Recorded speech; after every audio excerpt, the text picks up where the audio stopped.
Chers amis, shalom et que la grâce, la paix de Dieu nous soit accordée d'une manière spéciale.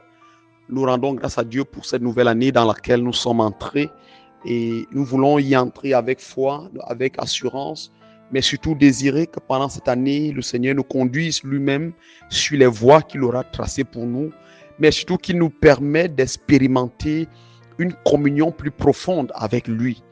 Je voudrais intituler le message de ce matin ou de ce soir selon le moment que nous écoutons « Mon Rédempteur est vivant ». Mon Rédempteur est vivant. Dans le livre de Job, le chapitre 19, le verset 25, il est écrit « Mais je sais que mon Rédempteur est vivant et qu'il se lèvera le dernier sur la terre. Quand ma peau sera détruite, il se lèvera.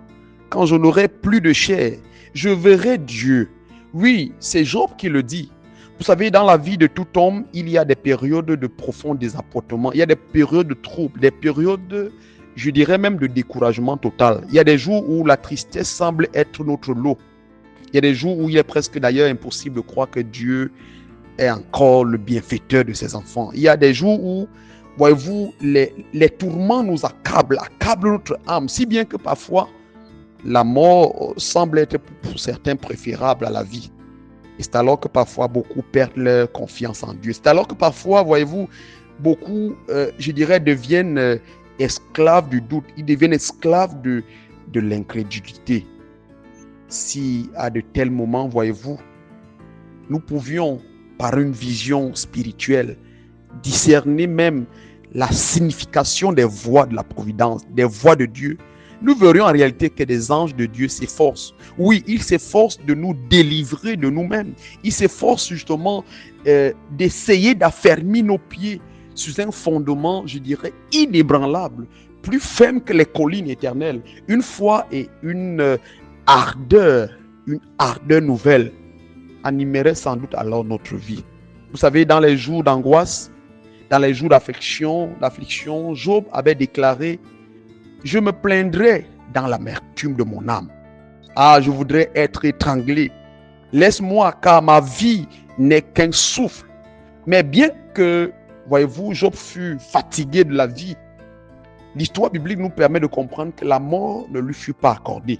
Parce qu'un avenir meilleur lui était annoncé. Et Job va recevoir ce message d'espérance. La Bible déclare: alors tu lèveras ton front sans tache, tu seras ferme et sans crainte, tu oublieras tes souffrances, tu t'en souviendras comme des eaux écoulées. Oui, chers amis, des profondeurs du découragement, de l'abattement où se trouvait Job, il va s'élever, il va élever, n'est-ce pas, il va s'élever vers les sommets d'une foi aveugle.